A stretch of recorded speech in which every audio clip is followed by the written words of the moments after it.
Billionaire divorced for 2 years, boarded the plane angry, until he saw his ex-wife with twin babies. Hi, my beautiful family. Welcome back to your own family channel, Mr. Peter Stories. May the Almighty cradle every woman's heart in divine mercy, granting her peace deeper than oceans, faith that conquers fear, and courage that blooms even in pain. May your hands never tire of giving love, your soul never lose its melody, and your smile become the sunrise for every darkened heart. You are the poem God wrote when he thought of grace, power, and eternal beauty. But my precious family, where are my warriors of love? One like, one comment. Those are not just numbers. They're the heartbeat that keeps this family alive. The world may try to dim our light, but united we shine like 1,000 suns. This is Mission 1,000 Likes. For every woman who still believes, still prays, still stands tall through the storm. If your faith is strong, like this video. If your soul is loyal, write, I stand with Mr. Peter. Gary Lynch had perfected the art of controlled fury over the years, but today it threatened to crack through his skin like lightning, desperate for ground. He boarded his private jet with movements that spoke of violence barely restrained, his jaw so tight it ached down into his neck. The betrayal still burned hot in his chest. The image of his younger brother's smug face across that boardroom table seared into his vision. Family was supposed to mean something. Blood was supposed to count for loyalty. Instead, Devon had tried to rip everything away using loopholes and manipulation, turning shareholders against him with whispers and promises. The jet's interior offered its usual quiet luxury, but Gary barely registered the leather seats or soft lighting. He dropped into his usual spot and closed his eyes, trying to will the rage into something manageable. His phone buzzed with messages he would not answer. His assistant had learned not to disturb him when he looked like this, when his silence carried more threat than other men's shouting. The other passengers boarding were background noise until he opened his eyes and saw her. Linda Olivier stood 3 rows ahead, her back to him, as she maneuvered 2 infant carriers with careful grace that spoke of practice and exhaustion. She wore her hair different now, longer and pulled back in a way that exposed the curve of her neck. That neck he used to kiss every morning. That neck he had not seen in 2 years, not since she walked out of their penthouse carrying a single suitcase and eyes that had finally gone empty of hope. His heart stopped beating, actually stopped, then restarted with violence that made his hands grip the armrest hard enough to leave marks in the leather. The babies. 2 carriers, 2 blankets tucked with maternal precision. 2 tiny faces he could not see from this angle, but whose existence rewrote his entire understanding of the last 2 years in the space between heartbeats. The plane prepared for takeoff, and Gary could not breathe properly. Linda settled into her seat and adjusted both carriers with movements that spoke of routine, of a life built around these 2 small creatures he had not known existed until this moment. She reached down, and her hand disappeared into one carrier, emerging with a pacifier that she cleaned quickly and replaced. The gesture was so tender, it hurt to witness. The math tried to force itself into his consciousness, but he shoved it away. Numbers did not matter. Timelines did not matter. The only thing that mattered was watching his ex-wife, the woman who left him because he refused to give her children, sitting 3 rows away with 2 infants who could not possibly belong to anyone else. The jet lifted into the sky, and Gary's world tilted with it. One of the babies started crying, a sound that pierced through the engine noise. Linda lifted the child with practiced ease, a boy from the blue blanket, and held him against her shoulder while standing to walk the aisle. The rocking motion was instinctive, her whole body swaying in a rhythm that needed no thought.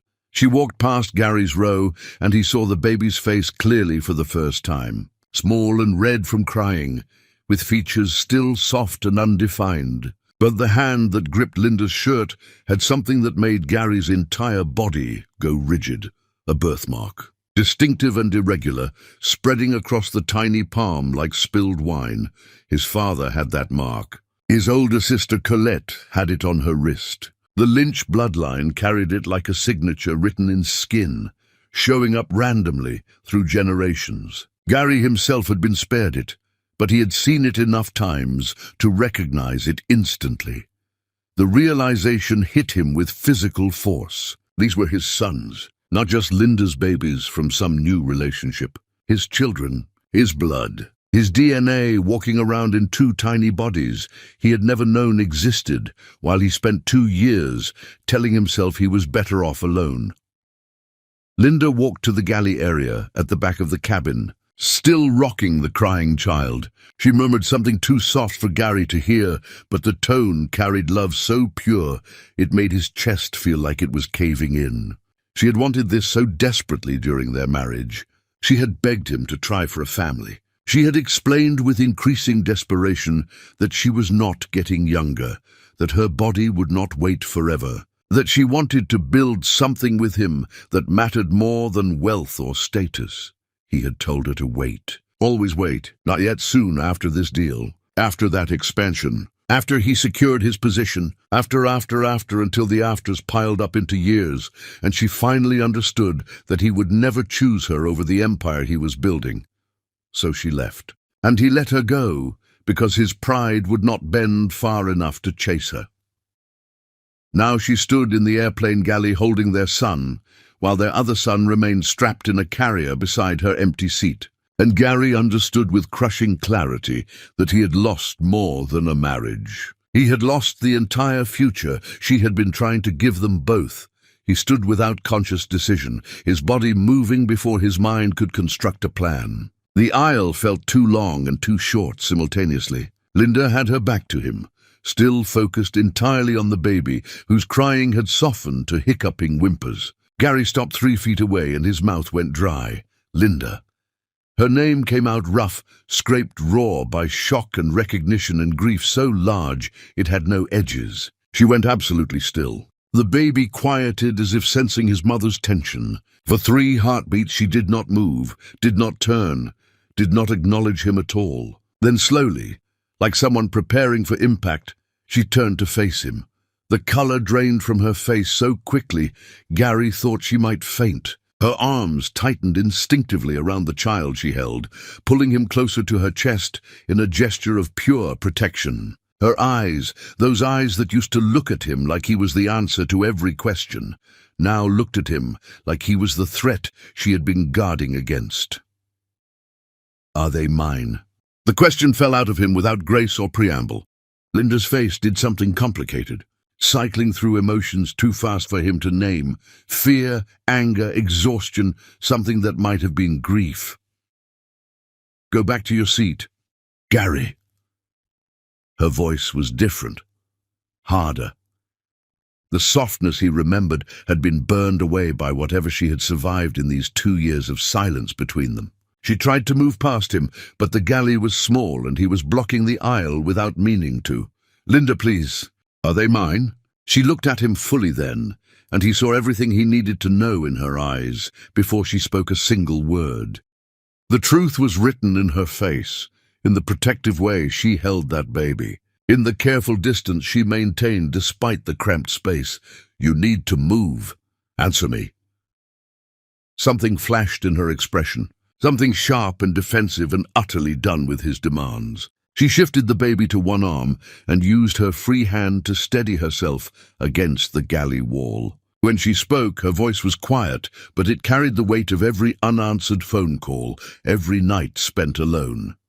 Their names are Ricky and Johnny. They're 18 months old. They like applesauce more than bananas, and they're just starting to sleep through the night most of the time. Ricky is the one I'm holding. He's more sensitive to loud noises. Johnny is the brave one who explores everything. Each detail landed like a stone thrown into still water, creating ripples that spread wider. 18 months. They had been alive for 18 months while he existed in complete ignorance of them, while he sat in boardrooms and signed contracts and pretended his life was full. Why didn't you tell me? Linda's laugh was a broken sound that held no humor at all. I tried. 2 words, simple and devastating. She tried, which meant he had failed. Failed to answer, failed to listen, failed in some fundamental way that cost him the first 18 months of his children's lives. When? I never... 3 weeks after the divorce papers were signed, Linda interrupted, her voice gaining strength now, the kind of strength that comes from rage held too long in silence. I called your office. I told your assistant I needed to speak with you. She said you were overseas and had left instructions not to be disturbed for anything less than an emergency. The memory came flooding back in brutal detail. Singapore, the merger that was going to expand operations into 3 new markets. He had been so focused, so determined not to let anything distract him. You're not family anymore, she told me. So I hung up. Linda's words cut through him like a blade designed specifically for this purpose. His knees felt weak. He reached out to steady himself against the galley counter and accidentally knocked over a stack of napkins. Neither of them moved to pick them up. I was going to tell you anyway, Linda continued, each word measured and deliberate. But then I spent the next 7 months surviving a high-risk pregnancy alone. I watched other women come to appointments with partners who held their hands and asked questions. I listened to my doctor tell me I was at risk for complications, and I nodded like it was fine, because there was no one else there to be terrified with me. When the boys were born early and we all nearly died, I woke up in a hospital room with no flowers, no cards, no person who loved me sitting beside the bed. She stopped and took a breath that shook her entire body. Ricky had fallen asleep against her shoulder, his small face peaceful and unaware of the earthquake happening around him. So I decided you didn't get to know. You made your choice when you told your assistant to filter your calls. You chose mergers over me. You chose empire over family. For 5 years you chose everything else, and when I finally left, you let me go without a single attempt to stop me. These boys deserved better than a father who would treat them like interruptions to his real life. Gary opened his mouth, but no sound came out. What defense could he possibly offer? She was right about all of it. He had let her go. He had filtered his calls. He had spent 5 years postponing the life she needed until she finally understood he was never going to choose her first. I need to get back to my seat, Linda said, her tone shifting from confrontation to exhaustion. We're landing soon.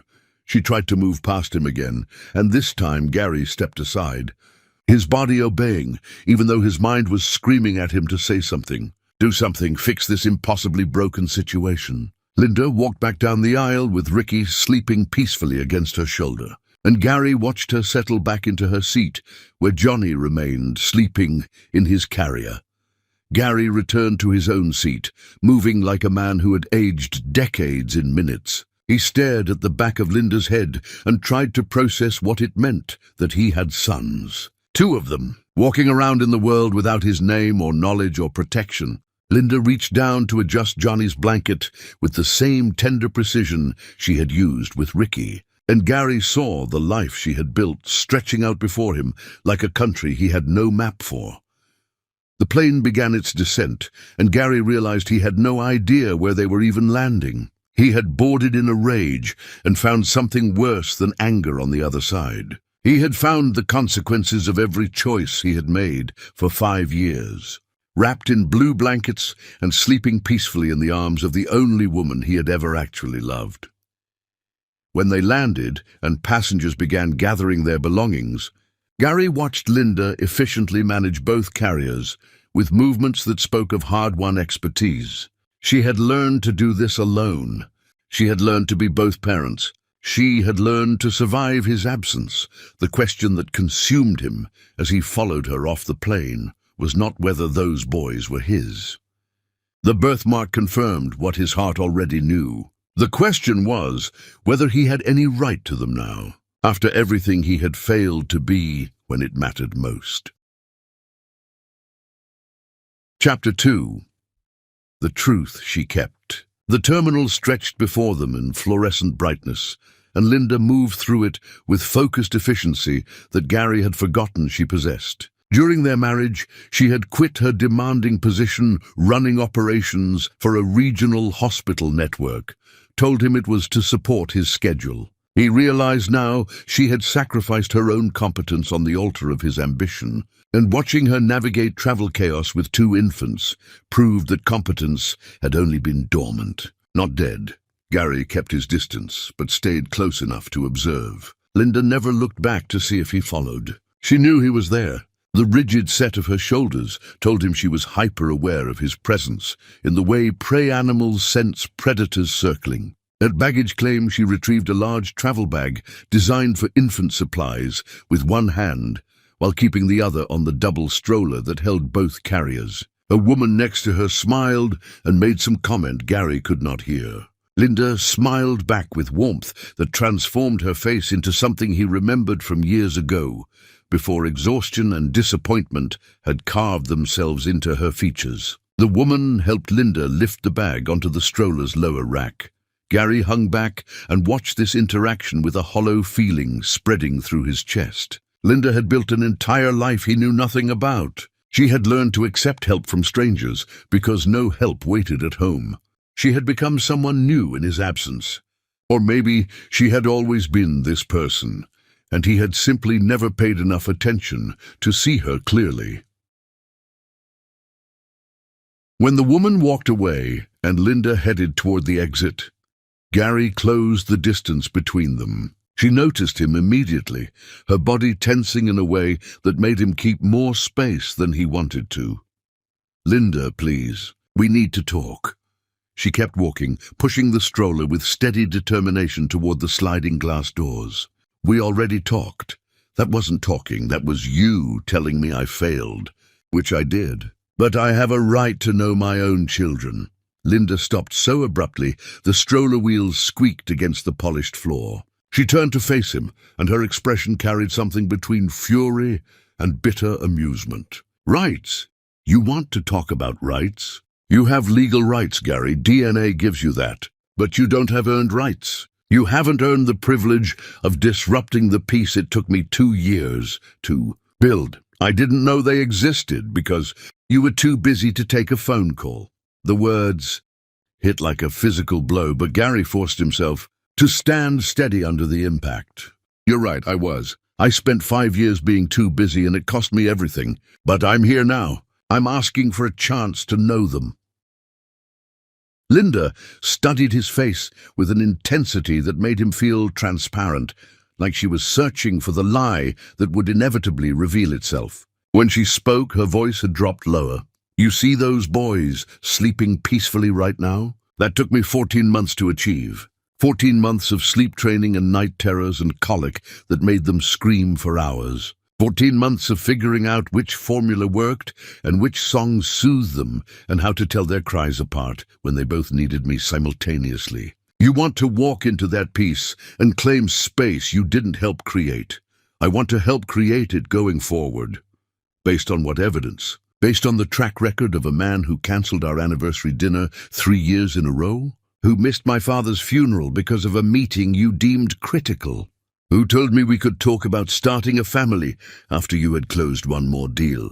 Each accusation was accurate and specific, pulled from a mental file Linda had clearly maintained through their entire relationship. Gary had no defense because there was no defense to offer. "I can't change the past." "No, you can't," Linda agreed, her voice softening slightly but her posture remaining defensive. "And I can't risk my son's emotional stability on a man who still hasn't proven he understands what matters. You show up now full of shock and recognition, but shock fades. Recognition isn't commitment. What happens in 3 months when you remember how much you love the thrill of closing deals?" Gary swallowed hard against the tightness in his throat. "I would cancel the flight. Would you?" Linda's eyes bored into him. "Or would you tell yourself the trip is important, that I can handle it, that your presence isn't really necessary, that you'll make it up to them later? Because that's what you always did with me." The sliding doors opened and warm air rushed in. Linda turned back toward the exit, but Gary touched her arm gently, barely making contact before dropping his hand at the way she flinched. "Please, just tell me where you live. Let me have a phone number, something. I'm not asking to move in or claim custody or disrupt everything. I'm asking for information. Linda closed her eyes, and he saw the exhaustion written in every line of her face. I live 4 hours north of here, small coastal town called Huntington Shore. I work remotely doing consulting for non-profit healthcare systems. I have a small house that I rent from a man who has been kinder to me than you were in 5 years of marriage. I have built a life that functions without you. Gary, the boys are happy and healthy, and they know nothing about the man who didn't want them. I never said I didn't want them. You said not yet for 5 years. That's the same thing. A car pulled up to the curb outside, an older sedan that had seen better years. The driver emerged, a woman in her 60s with steel-grey hair and eyes that immediately found Linda with visible relief. The woman's gaze shifted to Gary, and her expression hardened into something protective and threatening. Linda, baby, you all right? The woman's voice carried an edge. I'm fine, Paulette. Just ran into someone from my past. Paulette looked Gary up and down with unconcealed assessment and clear dislike. The someone you told me about? Yes. Want me to tell him to get lost using words his mama wouldn't approve of? Despite everything, Linda's mouth twitched in something that almost resembled a smile. Not necessary. He was just leaving. Gary realized he was being dismissed, and he had no leverage to fight it. Paulette had already moved to help Linda load the carriers into the back seat, managing the car seats with practiced movements. They worked together smoothly, two women who had clearly done this many times before. Linda, wait. Gary tried one more time as she closed the rear door with both boys secured inside. I'm asking you, not demanding, not threatening, just asking. Can I have your phone number? Can we figure out a way forward that doesn't require lawyers or fights? Linda turned back to him, and for a moment her defenses cracked enough for him to see the exhaustion underneath. When she spoke, her voice was quiet but firm. You want to know the worst part? I saved the voicemail from your assistant. The one where she told me you couldn't be disturbed. I saved it because part of me knew I would need proof someday that I tried. I have documentation of every attempt I made to reach you. I have hospital records showing no father present at delivery. I have 2 years of financial records proving I needed nothing from you. If you want to bring lawyers into this, I will bury you in evidence of exactly how absent you chose to be. The threat was delivered calmly, almost regretfully, which made it more devastating. Gary stood on the curb watching Linda climb into the passenger seat of Paulette's car. The older woman shot him one final warning glare before getting behind the wheel. Through the car window, Gary could see Johnny stirring in his carrier, small hands reaching up toward nothing in particular. That was his son, his blood, his responsibility that he had failed before he even knew it existed. Linda's profile was visible in the front seat, her attention already shifted away from him. The car pulled away, and Gary stood frozen, watching his family disappear into traffic. Other travelers moved around him, annoyed at the man blocking the pickup lane. Someone honked. Someone else muttered a complaint he did not hear.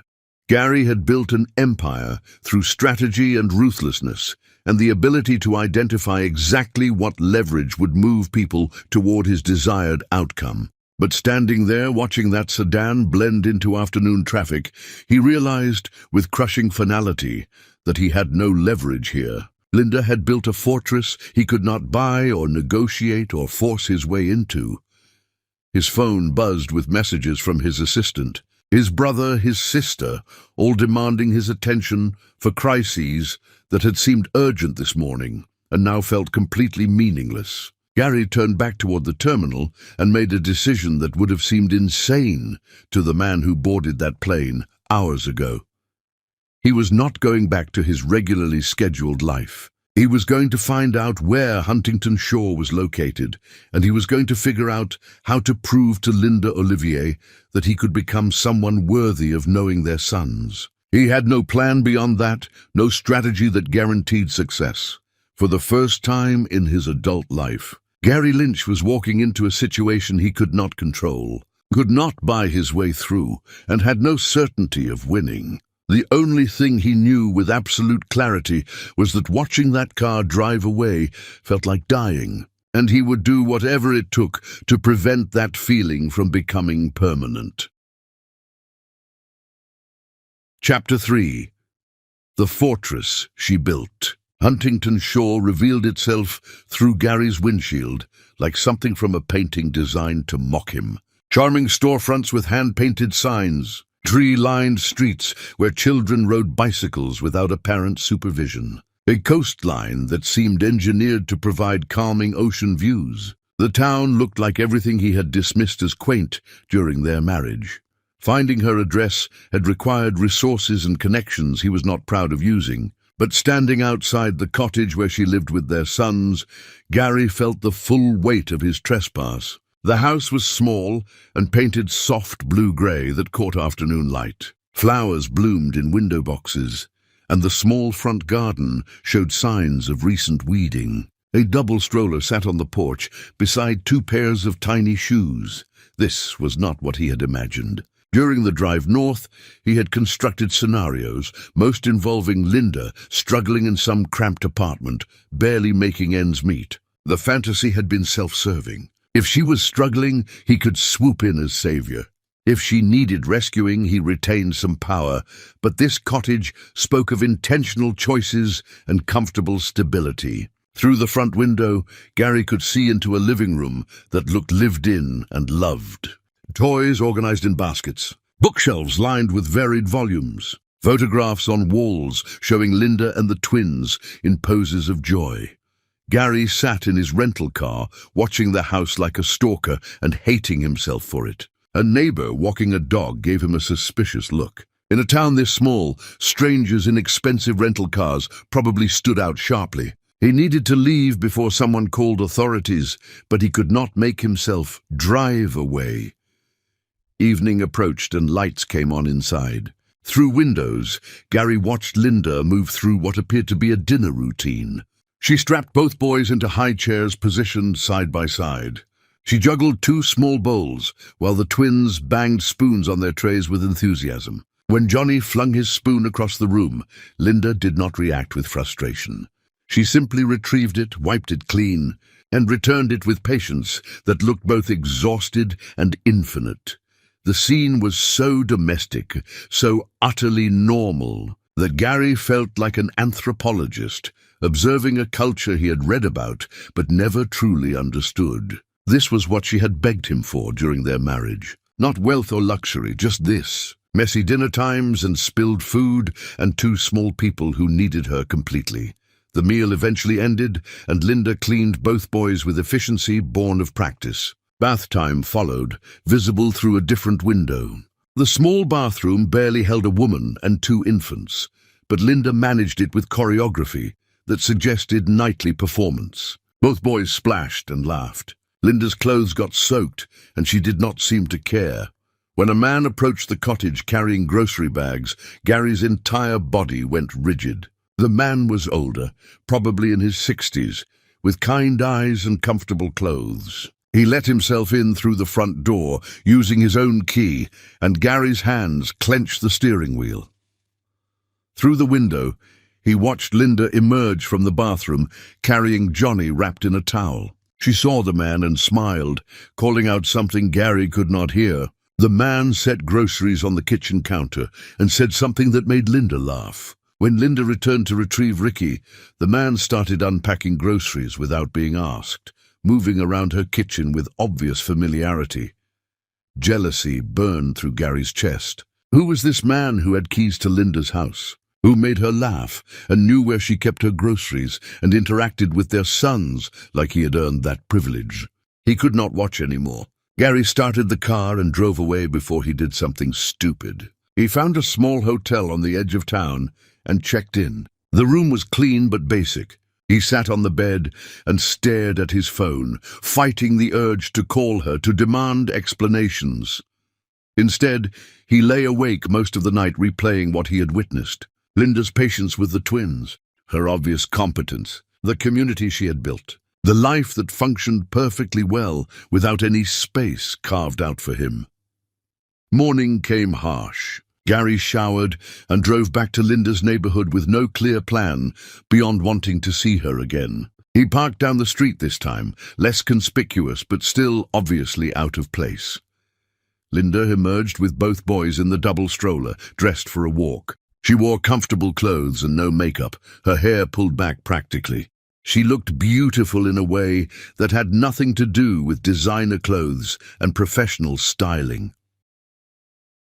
Gary waited until she had passed his car, then got out and followed on foot. Linda walked toward downtown, stopping to greet several people along the way. A woman sweeping sidewalk outside a bakery waved. The man working at the coffee shop knew her order without asking and greeted the twins by name. When Linda stopped at a small park and lifted the boys out of their stroller, Gary watched from a bench 50 yards away. She let them explore the grass. Johnny made a determined crawl toward some pigeons, and Linda followed, scooping him up before he could grab a bird. Ricky stayed nearer, content to examine leaves. This was what she had wanted. Not grand gestures, just this. Time and presence and attention. Linda. Gary had not planned to approach. One moment he was observing, the next he was walking toward her with his heart pounding. Linda turned at the sound of his voice, and her face went through rapid shifts. Surprise, wariness, resignation. "Are you following me?" The accusation was delivered calmly but with an edge. Gary stopped several feet away, giving her space, aware that other parents were present. "I needed to see you. To talk. So you stalk me to a park while I'm with my children?" "Our children," Gary corrected, then immediately regretted it when Linda's expression hardened. "Biologically, yes. In every other way that matters, they're mine. You don't get to claim joint ownership based on DNA alone." Johnny had noticed Gary and was staring at him with unabashed curiosity. Ricky remained focused on his leaves, uninterested in adult drama. "I want to know them," Gary said quietly. "I want to be part of their lives." "I'm asking you, Linda, not demanding, not threatening legal action. Just asking." Linda bent down to keep Ricky from eating a leaf. When she straightened, her face showed exhaustion that went deeper than sleepless nights. "You saw me yesterday at the airport and suddenly you want to be a father? Where was this desire when I called your office? Where was it during 5 years of marriage, when I begged you to even discuss children? Where was it when you told me that starting a family would interfere with your expansion plans?" "I was wrong." "You were absent," Linda corrected sharply. "Wrong implies a mistake you can fix. Absent means you weren't there. You can't unmake absence, Gary. You can't give me back the pregnancy where I was terrified and alone. You can't rewind the delivery where I almost died. You can't erase 18 months of building everything from scratch." Every word landed like a carefully aimed blow. Gary had no defense. "I know I can't change the past, but I can be here now, if you'll let me." Linda studied him with intensity that felt like being dissected. "The man with the groceries last night. The one you probably assumed was my boyfriend. His name is Terrence. He's my landlord. He's 62 years old and happily married to his husband. He checks on us because he's a kind man who saw a pregnant woman moving into his rental property alone and decided she needed looking out for. He's been more family to me than anyone with lynch blood." The correction stung worse than if she had confirmed a romantic relationship. Another person had stepped into the space Gary should have occupied. "I was jealous," Gary admitted quietly. "You have no right to jealousy. You have to earn the right to care who's in my life." Johnny had crawled closer during their conversation. He reached the edge of the blanket Linda had spread and pulled himself into sitting position, staring up at Gary with wide eyes that were unmistakably lynch eyes. "Can I talk to him?" Gary asked. Linda tensed visibly. "He doesn't know who you are." "I know. I just want to say hello." After a long moment of internal debate, Linda gave a tiny nod. Gary lowered himself carefully to the grass, sitting cross-legged several feet from Johnny. The boy watched him with solemn assessment, one hand gripping his mother's pant leg for security. "Hi, Johnny." The child did not respond verbally but tilted his head slightly. Ricky had abandoned his leaves and crawled over to investigate, staying close to Linda. Gary stopped, unsure how to finish that sentence. Linda saved him. "This is Gary. He's someone Mama used to know." The description was accurate and devastating. Someone she used to know. Past tense. Johnny grew bored after a few moments and crawled back toward toys. Ricky never approached at all. Gary remained sitting on the grass, watching his sons play, knowing he was witnessing a life that had learned to function without him. "I'm not leaving town," Gary said eventually. "I'm staying in Huntington Shore. I'm going to find a way to prove to you that I can be trusted, that I can show up, that I can be the father they deserve." Linda looked at him with an expression he could not fully read. "You'll get bored. This town doesn't have what you're used to. No boardrooms or deals. Just ordinary life. You've never been good at ordinary. Maybe I've never tried. Maybe trying won't be enough." They sat in silence while the twins played. Around them the park continued its normal rhythms. Children laughed. Dogs barked. When Linda finally packed up to leave, she gave Gary one concession. "You can visit. Not every day, not without calling first, but you can visit. We'll see if you can handle what that actually means." She walked away, pushing the stroller before he could respond, and Gary watched her go with something close to gratitude. She had not said no. She had given him the smallest opening possible. Now he had to figure out how to prove he could fit through it without destroying the peace she had fought so hard to build. Chapter 4. The life he destroyed.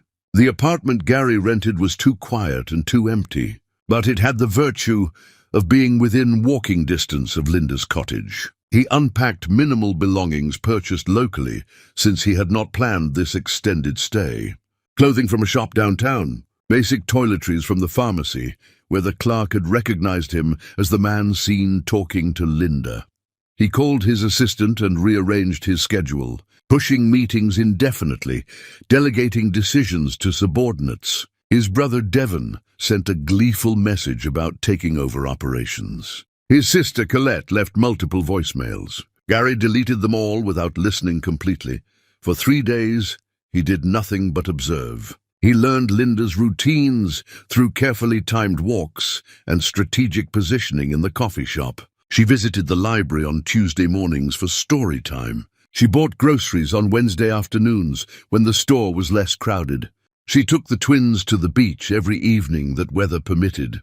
On the 4th day, Gary called the number she had finally, reluctantly provided. Linda answered after 5 rings, her voice cautious. "It's me, Gary. I was wondering if I could come by this afternoon. To see the boys." The pause stretched long.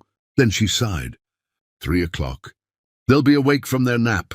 You can stay for an hour. Don't bring presents. Don't make promises you can't keep. And if either of them gets upset, you leave immediately." "Thank you." "Don't thank me yet." At precisely 3 o'clock, Gary knocked on Linda's door. She answered wearing jeans and a shirt with what appeared to be applesauce stains. Her hair was pulled back messily and she looked beautiful in a way that made his chest physically hurt. "Come in. Take your shoes off." The cottage interior was even more charming than glimpses through windows had suggested. Comfortable furniture arranged for practicality. Toys everywhere but organized. Books lined shelves. Photographs showed Linda with the twins in various stages of their short lives. Ricky and Johnny sat in a play area, sectioned off by baby gates. They looked up when Gary entered, Ricky with immediate wariness, Johnny with curious interest. "They just had snacks, so they should be in decent moods for a little while," Linda said, her tone clinical like she was briefing a babysitter. "Johnny is more outgoing, but he pushes boundaries. Ricky is sensitive and he'll cry if he feels overwhelmed. If either of them reaches for me, don't try to prevent it. Understood? Let them come to you. Don't grab at them or force interaction." Gary lowered himself to the floor inside the baby gates, feeling awkward among tiny furniture and toys. Linda settled onto the couch nearby. Johnny approached first, crawling over with a stuffed elephant. He stopped a few feet from Gary and offered the elephant. "That's a nice elephant," Gary said carefully. Johnny responded by immediately losing interest. He crawled toward a basket of blocks and began pulling them out one by one, examining each before tossing it over his shoulder. Ricky remained on the other side of the play area, watching Gary while clutching a blue blanket. He made no move to approach. "Ricky, that's your security blanket," Linda said softly. "He sleeps with it every night.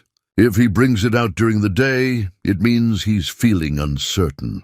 Gary looked at his son holding the blanket like a shield. This small person was scared of him. "You don't have to come over here," Gary said quietly to Ricky. "You can stay right where you are. That's okay." Johnny had abandoned his blocks and was now attempting to climb onto Gary's knee. Gary froze, unsure what to do. "Support his weight," Linda instructed. "Put your hands under his arms." Gary followed instructions, lifting Johnny slightly so the boy could steady himself. This close, Gary could see the impossible perfection of his son's face. Johnny reached up and grabbed Gary's ear with surprising strength, tugging hard. "Gentle, Johnny," Linda called out. "We don't pull ears." Johnny ignored this wisdom and tugged harder. Gary sat very still and let his son conduct this anatomical investigation. "You're actually letting him do that?" Linda's voice carried surprise. "He's learning. That seems important." Johnny eventually released Gary's ear and proceeded to investigate his nose, his glasses, his hair. Gary had negotiated multi-million-dollar contracts without this level of nervousness. Ricky had crept closer during this interaction. He stopped just outside reaching distance and watched. When Johnny grabbed a handful of Gary's hair and pulled hard, Ricky's face crumpled with concern. "Johnny, no pulling," Linda said firmly, standing up. But before Linda could intervene, Ricky had crawled forward and gently touched Johnny's hand, making a soft sound of distress. Johnny looked at his brother and immediately released Gary's hair. Ricky patted Johnny's arm, then looked at Gary with an expression that seemed apologetic. "Did you just apologize for your brother?" Gary asked softly. Ricky did not respond, but offered Gary his blue blanket, extending it with both hands. Linda made a small sound. "He never shares that blanket," she said quietly. "Ever. That's his most precious thing, and he just offered it to you." Gary looked at the blanket being held out, and something inside him shattered. He took the blanket with shaking hands, and Ricky climbed into his lap as if this was something they did every day. The weight of his son in his arms felt like the first real thing Gary had held in years. Johnny crawled over and wedged himself against Gary's other side. Gary sat frozen with both sons pressed against him. Over their small heads he looked at Linda and saw tears streaming down her face silently. "They're mine," Gary said, his voice breaking. "And they're really mine, and I've missed 18 months, and I can never get that back, and I'm so sorry, Linda." Linda wiped at her face roughly. "Sorry doesn't unbreak things. I know. Sorry doesn't give me back the nights I was terrified I was failing them because I had no one to reassure me. No. Sorry doesn't make you their father. Being here consistently, showing up when it's boring and hard, that's what makes you their father. I'm going to show you. I'm going to prove I can do this." Ricky had fallen asleep against Gary's chest. Johnny was fighting sleep, his eyes drooping closed, then snapping open. Linda watched them. "Your hour is up," she said eventually. Gary looked at the twins in his arms, and the thought of giving them back felt like amputation. But he had agreed to her terms. "Can I come back tomorrow?" Linda hesitated. "Friday, 2 days from now. Same time, we'll see how that goes. Thank you." "Stop thanking me. You're not a guest being granted favors. You're their father trying to earn your place." Gary carefully transferred Ricky to Linda's arms, then Johnny, both boys settling against their mother with practiced ease. Linda carried them to the nursery, and Gary stood in the living room, feeling the absence of their weight.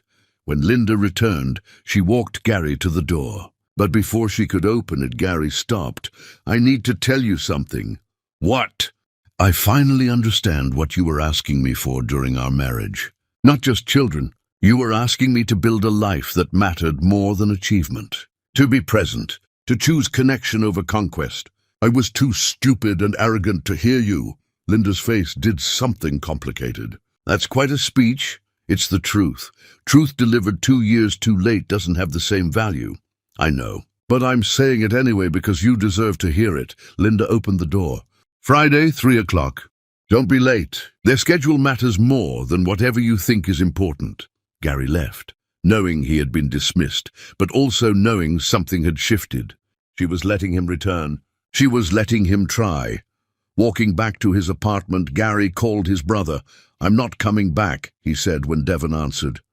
"What do you mean? You have responsibilities." "I have sons," Gary interrupted, "and I've already failed them for 18 months. I'm not failing them anymore. You want to run the company? Run it. I'm done."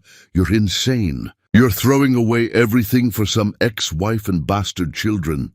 The word bastard ignited something violent in Gary's chest. "Call my sons that again, and you'll learn exactly how much ruthlessness I inherited. Those boys are mine. They matter more than every deal combined. If you can't understand that, you're exactly like him." He hung up and felt strange lightness spread through his chest. He'd just walked away from an empire he spent his adult life building. Instead of panic, he felt like someone who had finally put down a weight they forgot was optional. His phone immediately began buzzing. His father, his mother, Colette, all of them sensing the shift. Gary silenced his phone and kept walking. He had promised Linda he would show up consistently, starting now. Starting with this walk back to a basic apartment in a small town where no one cared about his last name.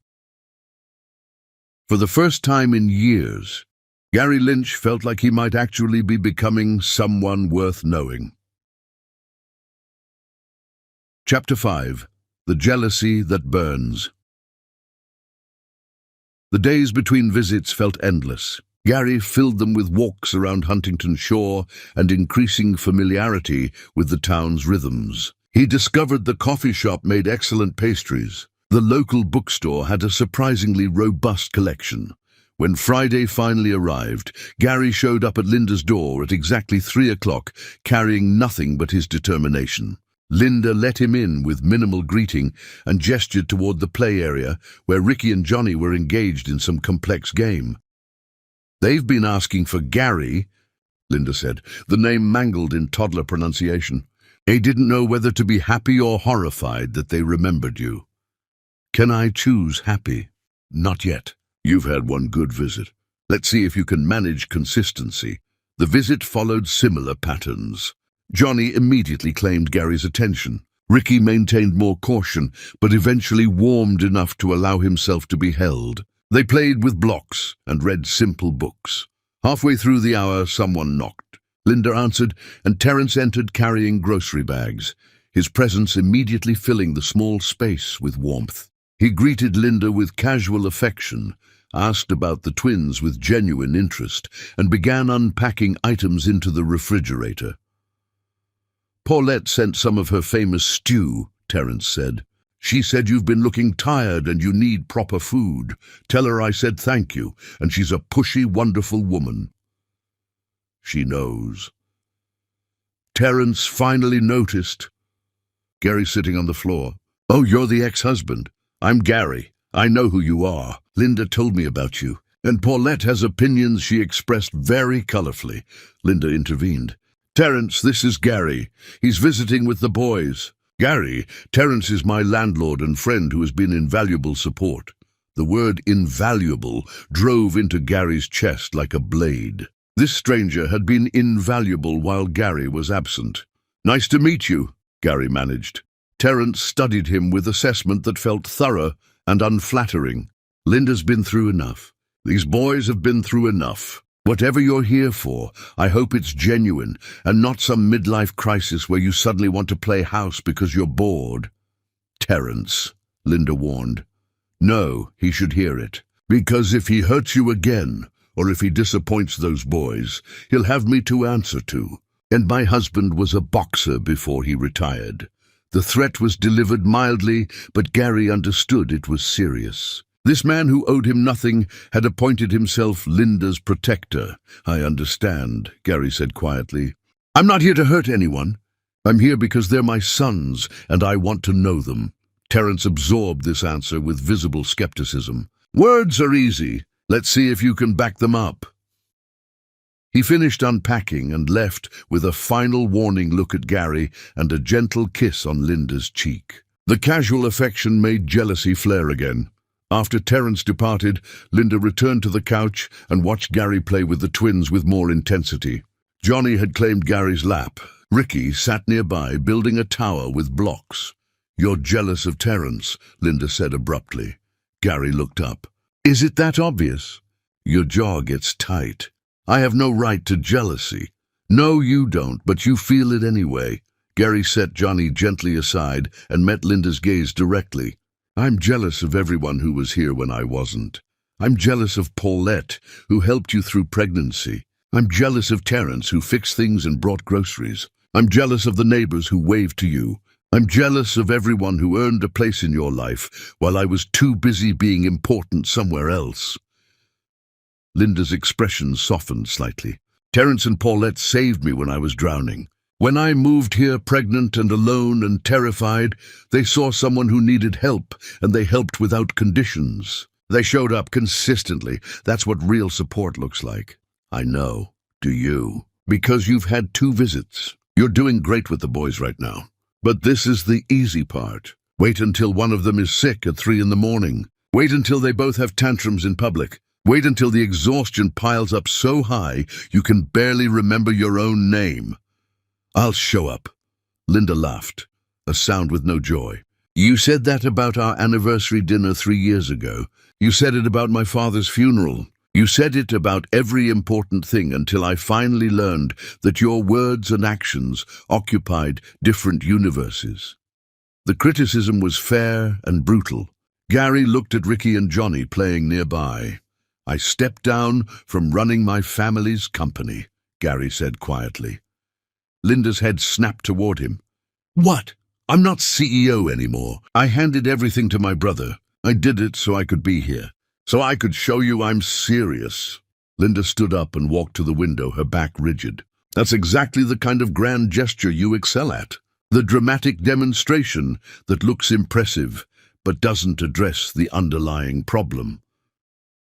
"How is walking away from the thing that consumed my life not addressing the problem?" She whirled to face him. "Because you're still thinking in terms of gestures instead of sustainability. You quit your job? Great. What happens in 6 months when you're bored and missing the adrenaline? What happens when you realize small-town life with toddlers is actually monotonous? That won't happen. You don't know that. Neither of us knows that. I'm not letting myself hope this time, Gary. I can't survive being disappointed by you again." Her vulnerability was visible for just a moment before she shuttered it. Gary stood up carefully, aware that Johnny and Ricky were now watching the adults. "I'm going to prove it to you," Gary said firmly. "Not through grand gestures, through showing up. Every visit you allow, every call you permit. I'm going to prove that I've changed." People don't change, Gary. They just become more clearly themselves over time. You're ambitious and driven. Those traits don't disappear because you suddenly discovered you have children. Maybe not. But I can choose what I aim those traits toward. I can be ambitious about being a good father. Linda searched his face for the lie she clearly expected to find. When she did not find it immediately, her expression shifted into exhausted hope, struggling against self-preservation. "Your hour was up 15 minutes ago." Gary checked his phone and saw she was right. He had missed the agreed boundary. "I'm sorry. I didn't mean to overstay. I didn't stop you." "That's on me." She walked to the door and opened it. Gary said goodbye to Johnny and Ricky, who both protested his departure. Linda scooped them up, one on each hip, and held them while they wailed. "Sunday afternoon," Linda said over the crying. "You can come back Sunday. 3 o'clock again." "Thank you. Stop thanking me. This shouldn't require gratitude. It should be baseline expectation."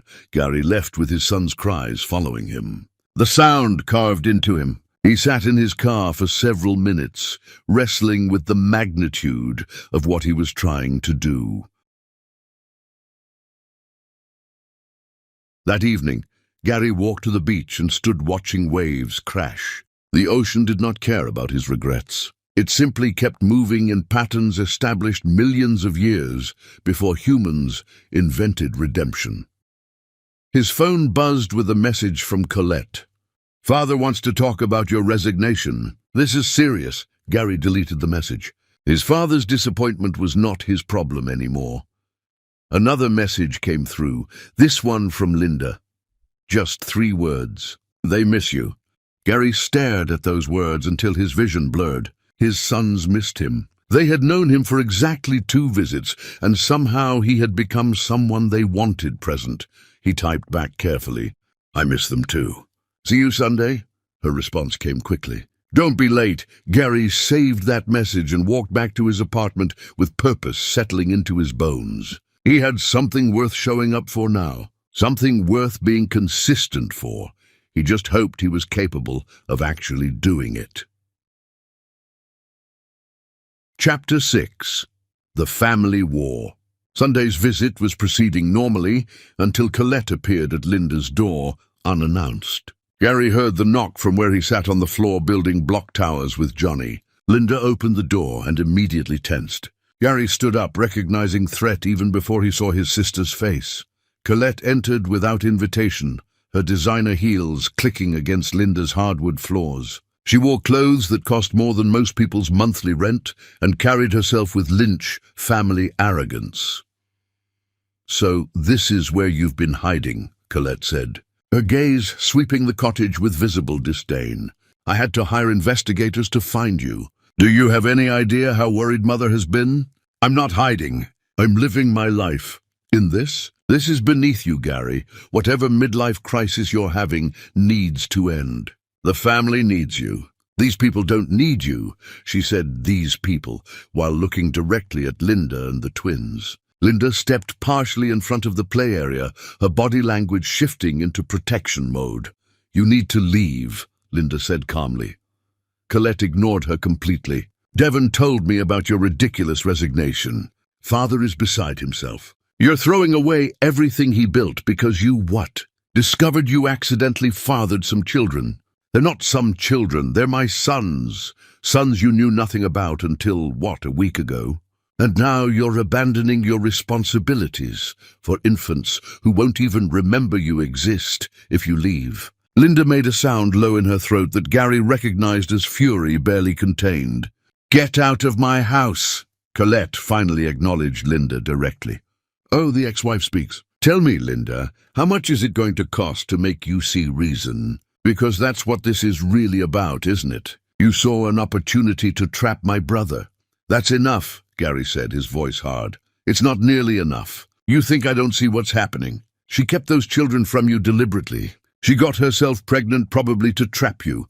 And when you were smart enough to let her leave, she went away to create maximum leverage." Linda's face had gone white, but her voice remained steady. "My children are not tools for controlling anyone. They're human beings who deserve a father who actually wants to be present.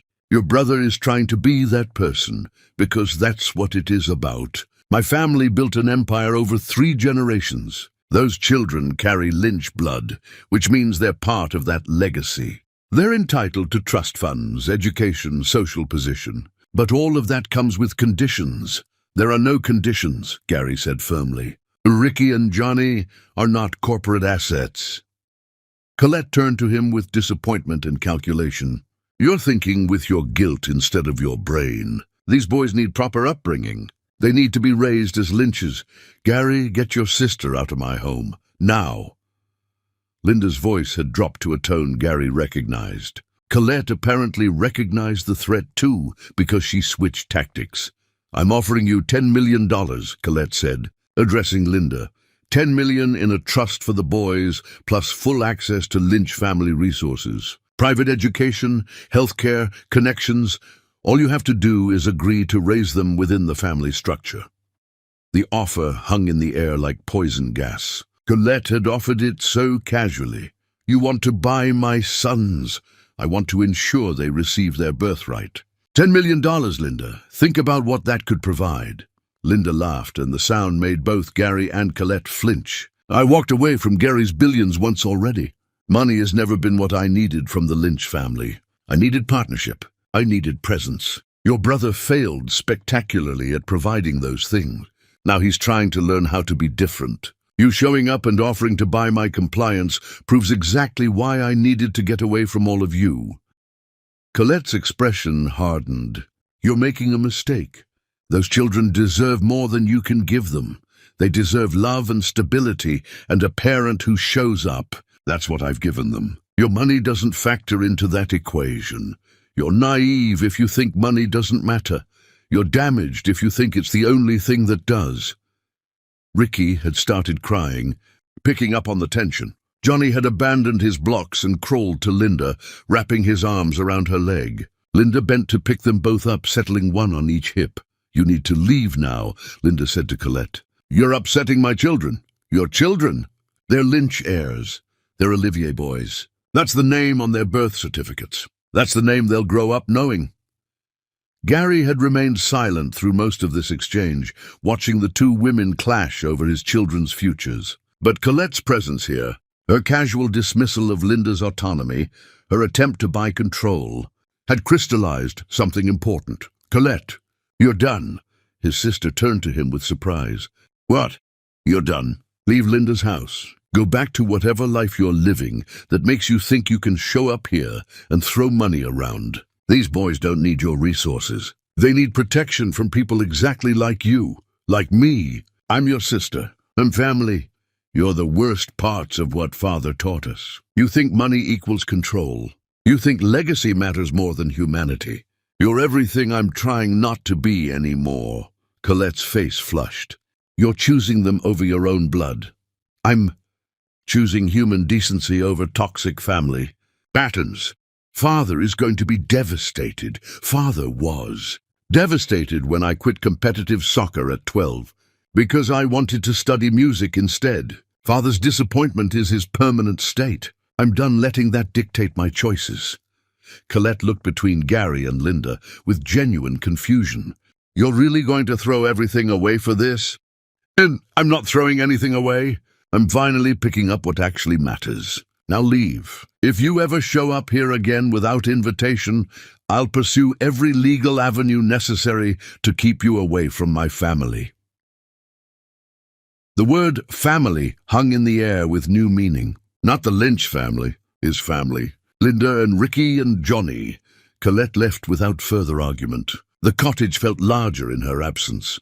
Linda remained standing with both boys in her arms, her face unreadable. Ricky had stopped crying but still clung to her shirt. Johnny watched Gary with uncertain eyes.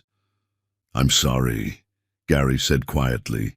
"For what specifically? Your sister showing up? Your family being exactly as toxic as I remember? All of it. Every piece of dysfunction that just invaded your home." Linda set the boys down carefully, and they immediately crawled to their play area. She turned to face Gary fully. "You stood against her." "Of course I did." "No, not of course. During our marriage, you never stood against your family for me. When your father made condescending comments about my job, you changed the subject. When your mother suggested I needed better clothes, you told me she meant well. When Colette called me Gary's charitable project, you laughed it off. You never once defended me. The accusation hit with surgical precision. I should have protected you from them. I was a coward who valued their approval more than your respect. Yes, you were. So what changed?" Gary looked at Johnny and Ricky playing together. "I finally understand what I'm supposed to protect. It's not the family name or the business legacy. It's them and you. If that means burning every bridge with my blood family, I'll strike the matches myself." Linda studied him for a long moment. "That sounds good. But words are easy when you're riding the adrenaline of confrontation. Let's see how you feel when your mother calls crying. Or when your father shows up making threats. You think they'll do that? I know they will. Because you were right about one thing. Those boys carry Lynch blood. Your family will view them as property to be controlled."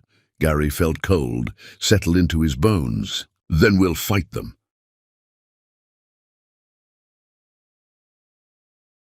If you'll let me. I know I haven't earned partner status in your life. But in protecting Ricky and Johnny from Lynch family toxicity, I want to stand with you." Linda crossed her arms. "What does that actually mean?" "It means I'll pay for lawyers if they come after you. It means I'll run interference so they bother me instead of you. It means I'll do whatever it takes to make sure those boys grow up free from the pressure I grew up with. And what do you want in return? Nothing. Everyone wants something, Gary. I want to be their father, but I understand I have to earn that. This isn't a transaction.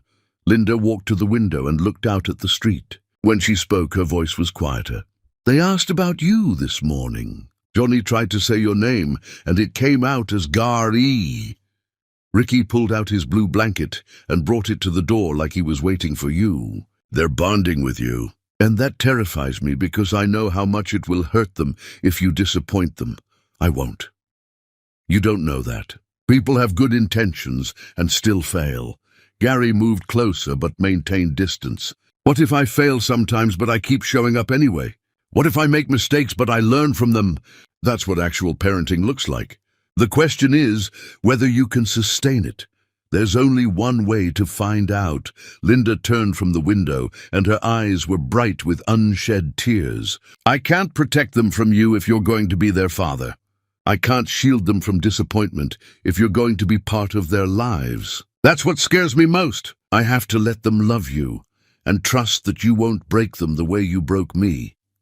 The vulnerability in her admission pierced through Gary's chest. She was offering him access while simultaneously admitting how much power that gave him to cause harm. I broke you, he said quietly. That's the truth. I took someone brilliant and vibrant and full of hope, and I systematically disappointed her. I can't undo that damage, but I can promise those boys will never know that version of me.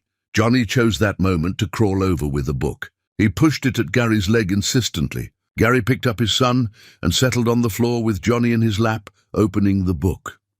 Ricky watched this interaction carefully, then made his decision. He crawled over with his blue blanket and wedged himself against Gary's other side. Linda watched them, and something in her expression cracked open. Not forgiveness, not trust, but maybe the beginning of willingness to believe change was possible. Your visit is over, she said eventually. But you can come back tomorrow, and the day after. We'll figure out a routine. For them. Gary looked up from the book, hardly daring to believe what he was hearing. Every day? We'll start with every other day and see how it goes. If you can handle consistency, we'll build from there. But the first time you cancel or show up late without good reason, we go back to supervised visits twice a week. Understood. Thank you, Linda. Stop thanking me. Start showing up. Gary finished reading the book, then a second, then a third. Both boys were leaning heavily against him by the time he closed the final page. Linda collected them gently and carried them to their room, while Gary stood and stretched. When Linda returned, she walked him to the door. But before Gary could leave, she spoke again, her voice barely above a whisper. You really chose them over your family. I chose right over wrong. That's all. That's not all, and you know it. You burned a bridge today that you can probably never rebuild. Gary looked back toward the nursery. Good, because I don't want to rebuild anything with people who would try to buy my children's futures.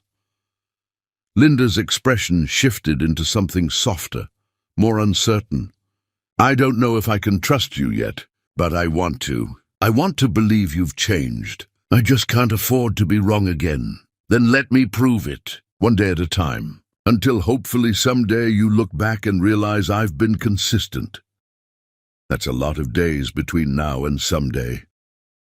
I have nothing but time now. Linda nodded slowly. Tomorrow, 2 in the afternoon. I'll be here. We'll see. Gary left with those 2 words echoing. Not a promise, but not a dismissal either. A cautious willingness to witness whether his actions would match his words over time. Walking back to his apartment, Gary ignored 17 calls from family members. His father had left a voicemail that started with disappointment and escalated to threats. Devon had emailed demanding he reconsider. Gary deleted them all and felt lighter with each press of the button. He was shedding the weight of family expectations and discovering what remained underneath. His sons had asked for him this morning. They had brought their book to him. They were beginning to trust him. That was worth more than every empire in the world. Chapter 7. The Choice He Makes. True to his word, Gary showed up the next afternoon at exactly 2 o'clock. And the afternoon after that, he learned the twins' schedules better than he had ever learned any deal structure. He discovered that Ricky needed his blanket when feeling overwhelmed, that Johnny had an adventurous streak requiring constant supervision, that both boys loved being read to with exaggerated character voices. Linda remained watchful, but incrementally less guarded. She allowed longer visits. She began leaving Gary alone with the twins for brief periods while she showered or made phone calls. She started asking his opinion on small parenting decisions. Gary engaged. He researched toddler development late into the night. He learned about sleep training and nutrition and age-appropriate discipline. He became the father he should have been from the beginning. Then, his father showed up. Harrison Lynch arrived at the cottage on a Tuesday afternoon while Gary was there teaching Johnny about gentle hands with Ricky. The knock on the door was authoritative and impatient. Linda opened it and immediately tensed. "Mr. Lynch, Miss Olivier, I'm here to speak with my son." Linda blocked the doorway. "Gary's visiting with his children. If you want to talk to him, call him." "I've called. He's not answering." "Now please step aside. This isn't your home. You don't get to give orders here." Harrison looked at Linda with dismissive assessment. "Young lady, you're in over your head. You've gotten yourself entangled with my son during what is clearly a psychological episode." Gary had risen and moved to stand beside Linda. His father looked older than he remembered, more drawn and tired, but the steel in his eyes remained unchanged. "Father, you need to leave." "I need to leave? I've driven 4 hours to talk sense into you, and you're telling me to leave." "Yes, this isn't your home. You weren't invited. You're leaving." Harrison's expression shifted into something that looked like genuine pain. "You're my son, my heir. Everything I built was for you and your siblings. And you're throwing it away for what? Some small-town life with a woman who kept your children from you?" "Linda didn't keep them from me. I made myself unavailable. I prioritized wrong for 5 years, and it cost me everything that actually mattered. By abandoning your family, by walking away from generations of Lynch legacy, by building something better, something that doesn't require sacrificing human connection on the altar of ambition." Harrison looked past Gary to where Johnny and Ricky played, oblivious to adult drama. His expression softened slightly, seeing them, but the softness was mixed with calculation. "Those are my grandchildren. Yes, they are. They deserve to know their heritage. They'll know they come from people who chose love over power. That's the heritage I'm giving them." Harrison's face hardened. "You sound like your mother when we first met. Full of romantic nonsense. Life taught her different. It'll teach you different, too." Mother learned that marrying into the Lynch family meant sacrificing her own identity. She learned to make herself smaller so you could be bigger. I'm not teaching my sons that lesson. The direct criticism of Harrison's marriage was clearly unprecedented. Harrison's face flushed with anger. "You have no idea what sacrifices your mother and I made."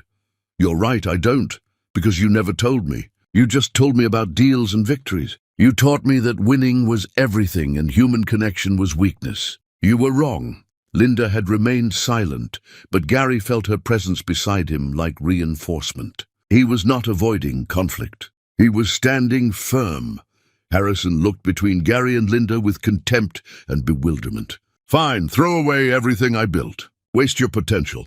But don't come crawling back when you realize what you've lost." "I already know what I lost, Father. I lost 5 years with the only woman I've ever loved because I was too busy trying to make you proud. I lost 18 months with my sons because I was too important to take a phone call.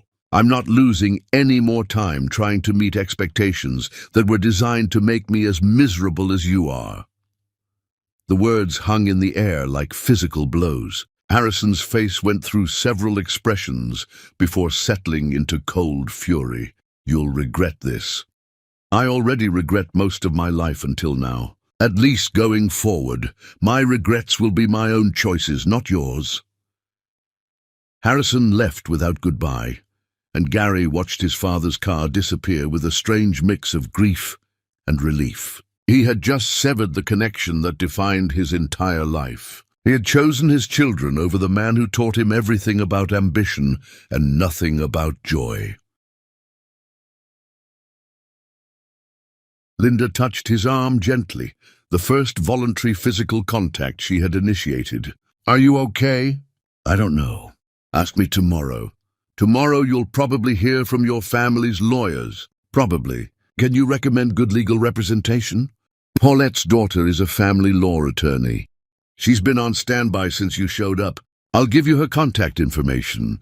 Gary looked at Linda and saw worry mixed with something that looked almost like pride. "You've been planning for this. I've been protecting my children. That includes planning for every possible threat. Your family is predictable. You shouldn't have had to prepare alone." "No, I shouldn't have. But I did, and I'm still standing. These boys are still safe and happy. Your family doesn't scare me, Gary. You scare me. Because they can't hurt me anymore, but you can." The admission was quiet and devastating. Linda's real fear was still Gary himself. "I won't." "You can't promise that. Nobody can. All you can do is keep showing up and hope consistency eventually becomes credibility." Johnny had wandered over and was tugging on Gary's pant leg. Gary picked him up and held him close, feeling his son's solid weight. This was what mattered. "I need to tell you something," Gary said, looking at Linda over Johnny's head. "What?" "I'm not just trying to be their father. I'm trying to earn back the right to be in your life, too. As someone who finally understands what he lost." Linda's eyes widened. "Gary, we're not, this is about the boys." "I know, and they come first, always, but I can't pretend I don't still love you. I'm not asking for anything. I'm just telling you the truth." Linda looked away, her jaw tight. "You can't just show up after 2 years and expect feelings to come back." "I don't expect anything. I just needed you to know." "Well, now I know. And I don't know what to do with that information because I'm busy trying to survive each day, and I can't afford to hope you'll be different this time." "Then don't hope. Just watch. I'll show you." Ricky had noticed Johnny being held and was now demanding equal treatment. Gary set Johnny down and picked up Ricky, balancing between his 2 sons. Linda watched him with an expression that held too many emotions to separate. Anger at what he put her through. Grief for what they lost. Confusion about what he was offering now. Maybe the smallest fragment of hope. "Your father was right about one thing," Linda said eventually. "What?" "This is going to teach you different. The man who boarded that plane angry would never survive what you're trying to do now. You're going to face exhaustion and boredom and the reality that most of parenting is just showing up.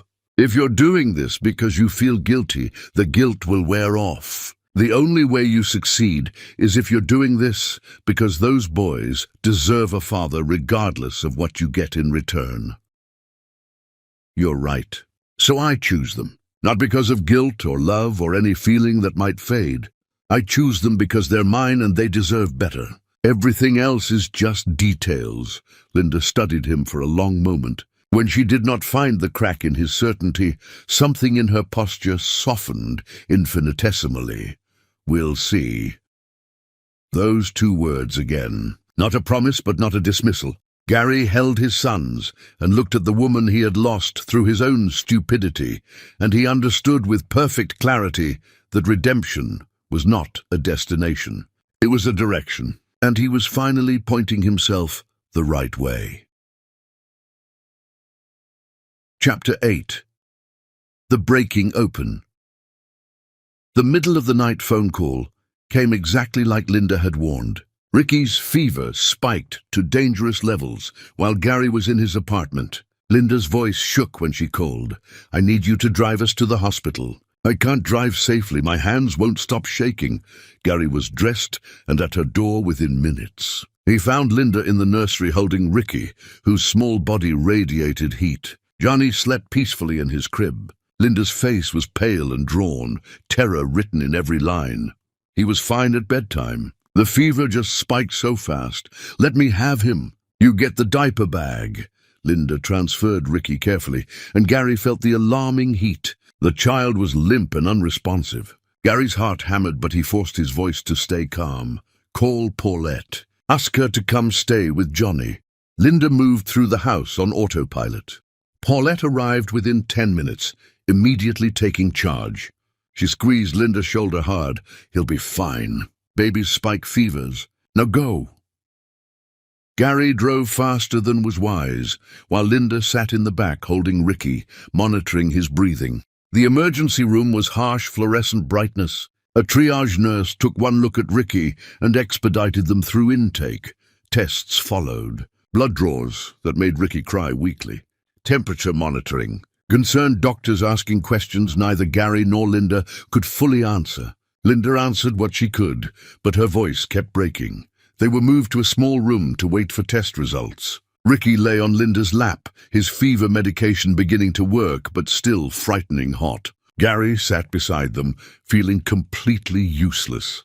Linda broke somewhere around 3 in the morning. One moment she was holding it together, the next she was crying silently. "I can't do this alone anymore," she whispered. "I've been doing it alone since the day I found out I was pregnant, and I'm so tired. Gary, I'm so tired of being the only one who holds everything." Gary moved closer and wrapped his arms around both Linda and Ricky. "You're not alone right now. I'm here. I'm not leaving. What if you do? What if I let myself depend on you, and then you leave again? I survived you leaving once. I survived pregnancy alone. I survived their birth alone. But if I let you back in and you leave again, I don't think I'll survive that." Her words came out in gasps between sobs. Gary held her tighter, his own tears falling into her hair.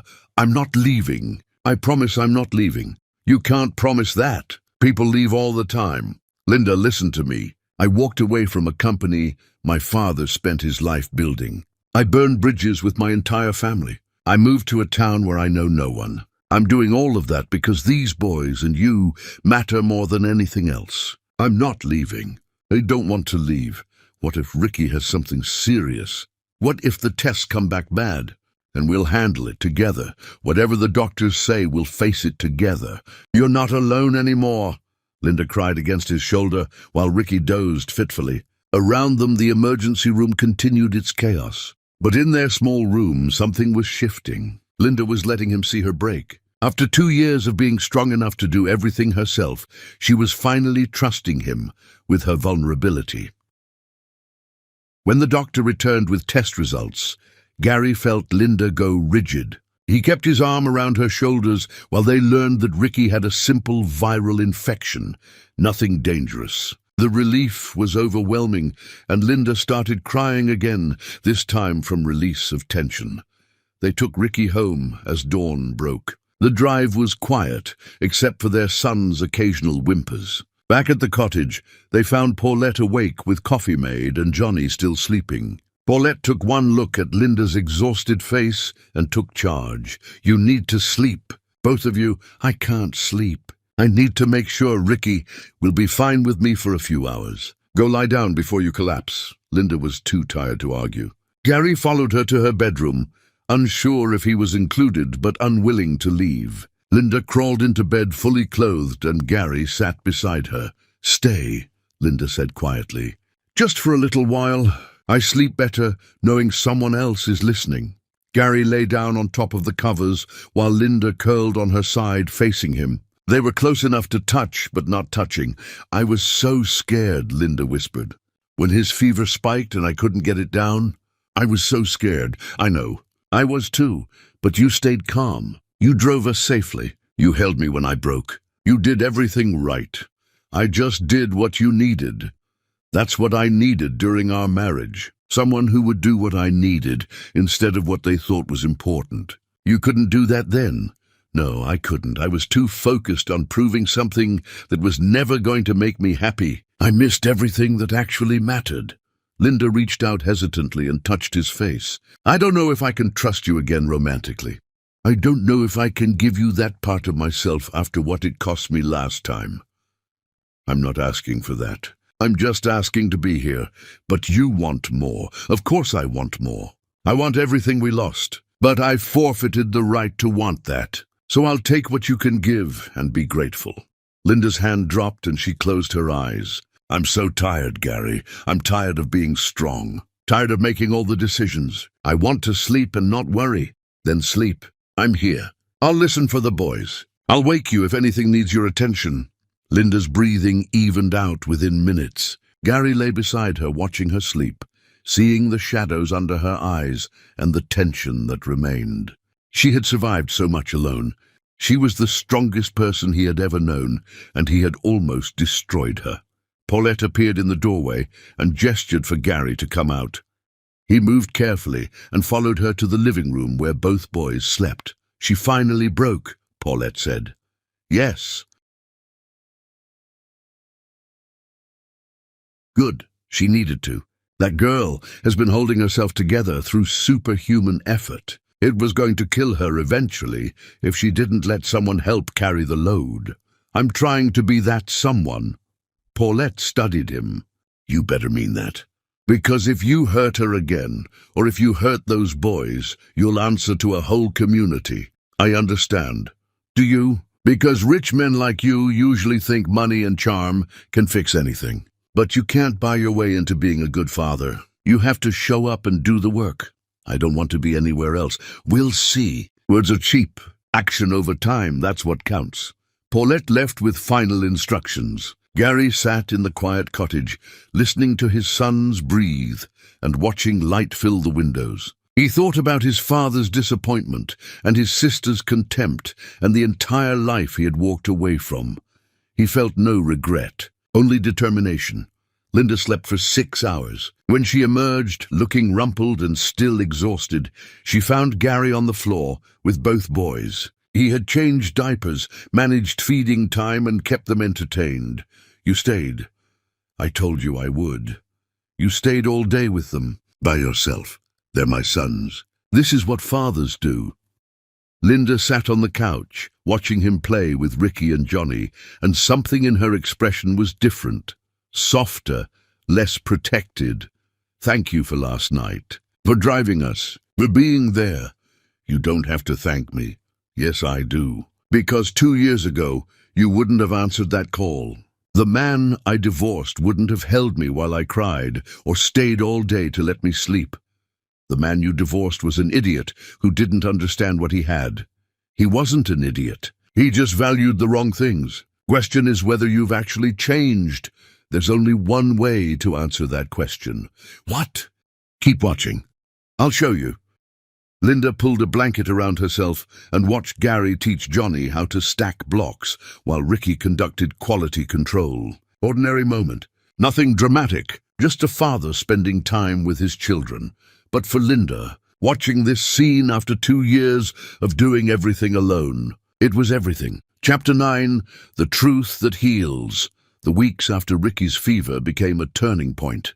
Gary showed up every day without fail. He learned to navigate twin tantrums with patience. He discovered that Johnny became destructive when overstimulated, while Ricky grew clingy when tired. He memorized bedtime routines and favorite foods.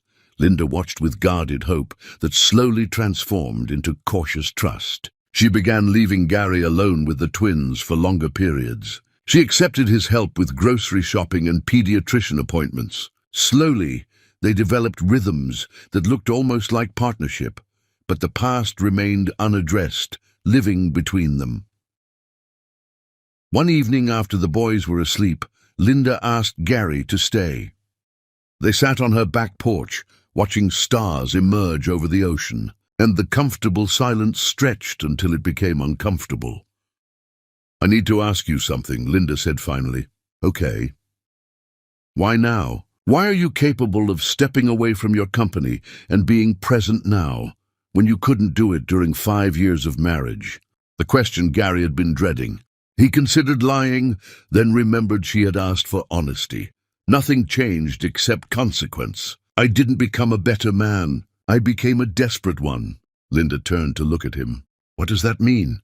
It means losing you didn't teach me what mattered. I spent 2 years telling myself I was better off alone.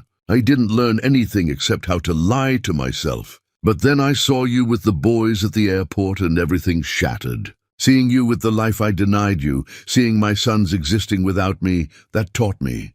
Not through wisdom, through panic that I had destroyed something irreplaceable. So you're here out of panic.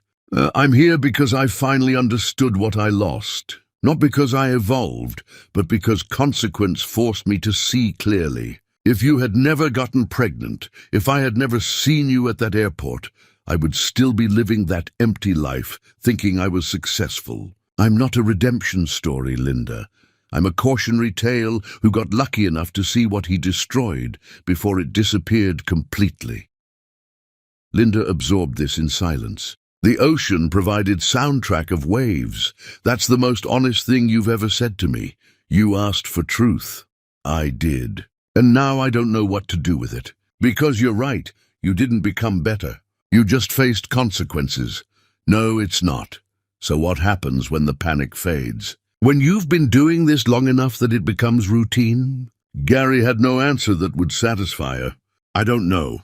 I hope I've changed enough that the commitment remains. But I can't prove that. I can only keep showing up. Linda pulled her knees to her chest. I need to tell you something too. Something I'm ashamed of. What? I didn't keep the pregnancy from you purely to protect the boys. Part of me wanted you to hurt the way I hurt. Part of me wanted you to feel the abandonment. Part of me wanted revenge dressed up as protection. Her voice cracked, and Gary saw tears on her face. She was confessing something she believed made her a bad person. I don't blame you for that. You should. I'm their mother. I should have been better than petty revenge. Linda, I disappeared you from my life first. I made you feel irrelevant. I chose everything else over you repeatedly. Whatever you did after leaving was self-preservation, not revenge. It was both. And that makes me feel like a terrible mother because I used them as weapons. You survived. That's what you did. You survived being pregnant alone and giving birth alone and raising infant twins alone. If part of that survival involved not making things easier for the man who abandoned you, that's human. Linda cried quietly while the ocean continued its rhythm. Gary moved closer and put his arm around her shoulders. She leaned into him instead of pulling away. I resent them sometimes, Linda whispered. I love them more than anything, but sometimes, when I'm exhausted and Johnny is screaming and Ricky won't sleep, I resent them. Because they tie me to you forever. Because I can't fully move on while they exist as living reminders. You're a human mother, and what you're describing is normal exhaustion and grief. How do you know? Because I've been reading everything I can find about parenting and child development and postpartum mental health. Parental ambivalence is normal. Feeling overwhelmed is normal. Linda looked at him with surprise. You've been researching? Every night. I'm trying to learn everything I should have known from the beginning. She shook her head slowly. The man I married never would have researched anything. The man you married was threatened by any suggestion he didn't already know everything. I'm trying to be different. They sat in silence. Above them, stars multiplied. Inside the house, their sons slept peacefully. I have one more question, Linda said eventually. Okay. If I had reached you from the hospital when I went into labor, would you have come? The question she had asked weeks ago, the one he had not been able to answer honestly. I want to tell you yes, but the honest answer is I don't know. The man I was then lived in a reality where business crises felt genuinely more important. I genuinely believed I was doing the right thing by prioritizing work. So would I have come? I honestly don't know. Linda's face crumpled. Gary had just confirmed her worst fear. I called my mother, Gary continued, after you closed the door on me that day. I asked if my father missed my birth. She told me yes. He was negotiating a deal in Tokyo. He came home 4 days later. I was named by nurses. I'm third-generation Lynch who learned that fatherhood was secondary. Breaking that pattern is the hardest thing I've ever attempted. Linda wiped at her face. At least you're honest now. Honesty is the minimum I owe you. What do we do with all this truth? We've both done damage. Where do we go from here? Gary took her hand carefully. She laced her fingers through his. We keep trying. We acknowledge we are both broken people who did harm. We commit to being better. We accept that we can't undo the past, but we can choose differently now. That's not a fairy tale ending. No, it's a realistic one. Maybe that's more valuable. Linda squeezed his hand. I don't know if I can ever fully trust you romantically again. No, I don't know if I can give you that part of myself. I understand, but I think I can trust you as their father. Maybe that's enough. Gary wanted to argue it was not enough, but he recognized this was a gift she was offering from hard-won self-protection. Thank you for trusting me with them. You better not betray that trust, because if you do, I'll make what I did with keeping them from you look merciful. The threat was delivered with enough steel that Gary believed her completely. I should go, Gary said, though he did not want to leave. Stay a little longer. I'm not ready to be alone yet. So they stayed on the porch, watching stars wheel overhead. Inside the house, their sons slept surrounded by the protection of two imperfect parents, trying desperately to be better. It was not a fairy tale. It was not neat resolution. It was just two damaged people choosing to keep trying. Maybe that was the truest kind of love. Not the passionate beginning, but the determined middle. They sat in silence until Linda finally stood to go inside. Gary started to follow, but she stopped him. Tomorrow you can take the boys to the park by yourself, without me supervising. I trust you alone with them now. It was such a small statement of trust, and it meant everything. Thank you. Don't thank me. Earn it. Keep earning it every day. Linda went inside, and Gary walked back with her permission echoing. She trusted him alone with their sons. After everything, she was giving him that piece of herself. He would spend the rest of his life proving worthy of it. Chapter 10. The Beginning They Choose. Months passed with Gary showing up consistently. Morning routines where Johnny demanded specific breakfast rituals. Afternoon walks where Ricky discovered bugs. Evening stories where both boys insisted on specific character voices. Linda's walls came down incrementally. She laughed more easily. She asked his opinion on bigger parenting decisions. She let him see her exhausted without apologizing. They developed partnership that looked nothing like their marriage but functioned better. One afternoon while the twins napped, Gary found Linda on her porch staring at her laptop with frustrated concentration. What's wrong? Oh, work thing. The non-profit I consult for is struggling with funding for their maternal health program. Gary sat beside her and looked at the budget spreadsheet. He saw the problem immediately. Can I make a suggestion? He spent the next hour walking her through restructuring options. Linda listened with focused intensity, asking sharp questions. Watching her engage with complex systems, Gary realized how much talent she had suppressed. This is what you should be doing, he said eventually. Not just consulting, but actually building programs. Using everything you learned. Linda closed her laptop. I can't do that with twin toddlers and no reliable childcare. What if you had reliable childcare? Meaning I'm here. Consistently. What if we structured things so you could pursue work that fulfills you while knowing the boys are with their father? Linda looked at him with suspicion mixed with longing. You're offering to be primary caregiver while I work. I'm offering to be an equal partner. We figure out schedules that let you use your talents. That's a huge offer. It's what partners do. Linda stood and walked to the railing. During our marriage, I gave up my career because you said it would make things easier. I believed you would eventually make space for me to go back. But you never did, I know. And I can't undo that. But I can support you now. Linda turned around and Gary saw tears on her face. Why are you doing this? Because I finally understand what you were trying to tell me. You never wanted to be taken care of. You wanted to be supported. You wanted a partner who helped you build your dreams. Linda crossed her arms. What do you get out of this? I get to watch you become the person you're supposed to be. I get to raise our sons with a mother who's using her talents. That's what I get. That sounds suspiciously healthy. Maybe I'm learning. Linda studied him, searching for manipulation. When she did not find it, Her expression shifted into wonder mixed with caution. I want to take this offer, but I'm terrified you'll use it against me somehow. Then we'll build in protections. We'll make this legally structured. We'll ensure financial independence. We'll create something that honors your autonomy. You've thought about this. I've had a lot of time to think about everything I did wrong. Johnny's cry came through the monitor. They both moved toward the house automatically. Inside, they found Johnny standing in his crib, demanding freedom while Ricky still slept.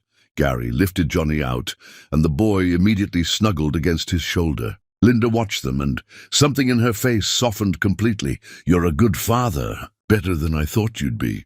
I'm trying. That's all I can promise. You're succeeding. They love you. It's obvious. The observation was delivered factually, but it carried weight. They love you too, with everything they are, because you've been their constant. Linda's eyes filled, but she blinked them back. Don't make me cry while I'm holding a toddler. She walked over to where Ricky was stirring and lifted him gently. They stood together in the nursery, each holding a son. We should take them to the beach, Linda said. Sounds perfect. They loaded the boys into the stroller and walked the familiar path. Huntington Shore had become home, not because of the town, but because this was where his family existed. At the beach, they let the twins explore. Other families nodded in recognition. Gary had been absorbed into the community through persistent presence. Johnny discovered a shell and brought it to Gary.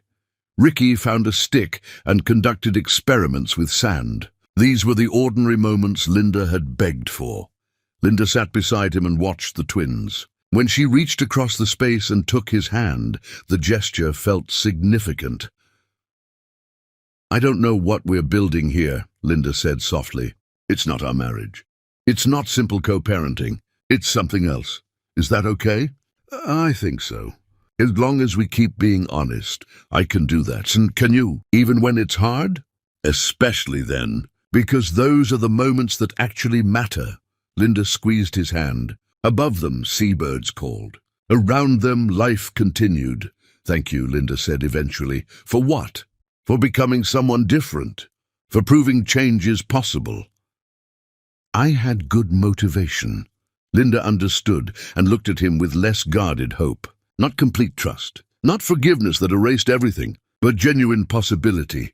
Johnny had abandoned his shell and was climbing into Gary's lap. Ricky followed. Gary held both sons and looked at Linda, and he understood that this was redemption. Not dramatic, just daily choice to keep showing up. I love you, he said quietly, knowing she might not be ready. I know you can't say it back yet. Maybe you'll never be able to. But I love you, and I'm going to keep showing up whether you love me or not. Linda's face did something complicated. She did not say it back, but she moved closer and rested her head briefly on his shoulder before pulling away. It was not a declaration, but it was possibility. And after everything, possibility felt like a gift. They stayed at the beach until sunset, painted everything gold. They loaded sleeping twins and walked home. At Linda's door, Gary did not assume he was invited in, but Linda surprised him. Stay for dinner.